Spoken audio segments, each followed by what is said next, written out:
Todd, I just want to understand your organization's position, whether or not it is bigoted to use the word jihad.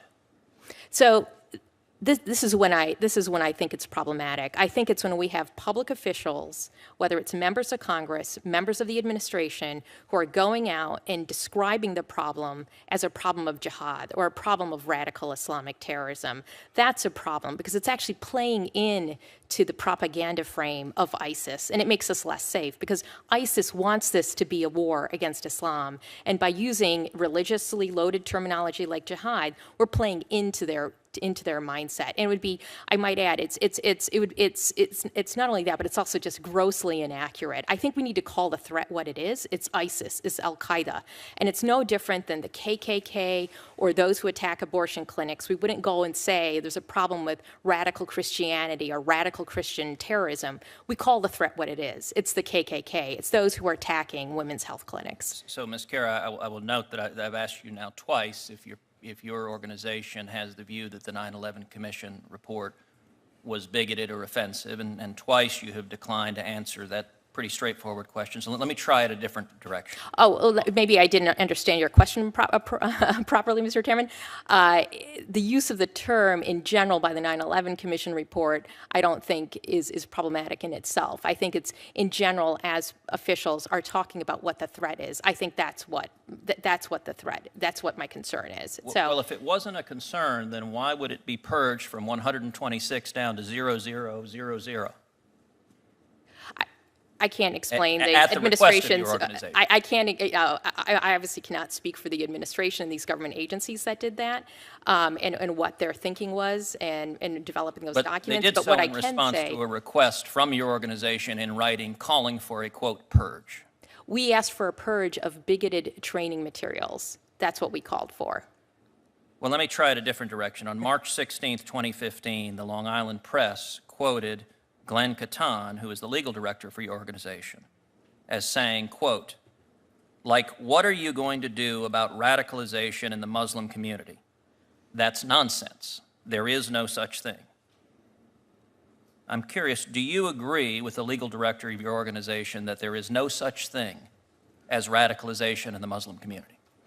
Well, this is what we do believe, Mr. Chairman. What we believe, and this is based on attacks we've seen in our country in just the last year alone, whether it's the Orlando shooting, the attack on a women's health clinic, the attack at the AME Church in Charleston, South Carolina, we know that extremist violence takes many forms and people motivated regardless of their race, religion, or ideology. And what we also know is that there's no pathway, so to speak, to get to that point of engaging in violence. What the national security and law enforcement experts say is that the common thread that you see is vulnerable individuals who are seeking a sense of purpose. And so we totally disabuse and do not believe in this canard that there's somehow a pathway to radicalization. And that's what numerous studies have shown as well. So I want to give you just one more opportunity to answer the question directly, because I don't believe you did. Do you agree with your legal director who said, quote, there is no such thing as radicalization in the Muslim community? There are violent individuals in all communities, including the Muslim community. But is it connected to any ideology? There are some people who, where there is ideology that's a part, but ideology is not the center or even part of the center of the causation for what causes people to engage in violence. And it's not just me that's saying that. It's experts like my colleague, Mr. German, and law enforcement and national security experts who say that. So I'm just going to give you one more opportunity to say whether yes or no you agree with the legal director that there's no such thing as radicalization in the Muslim community. I'll note for the record, Senator Durbin apparently doesn't want you to answer that question. I would like you to show the courtesy of this witness instead of badgering her.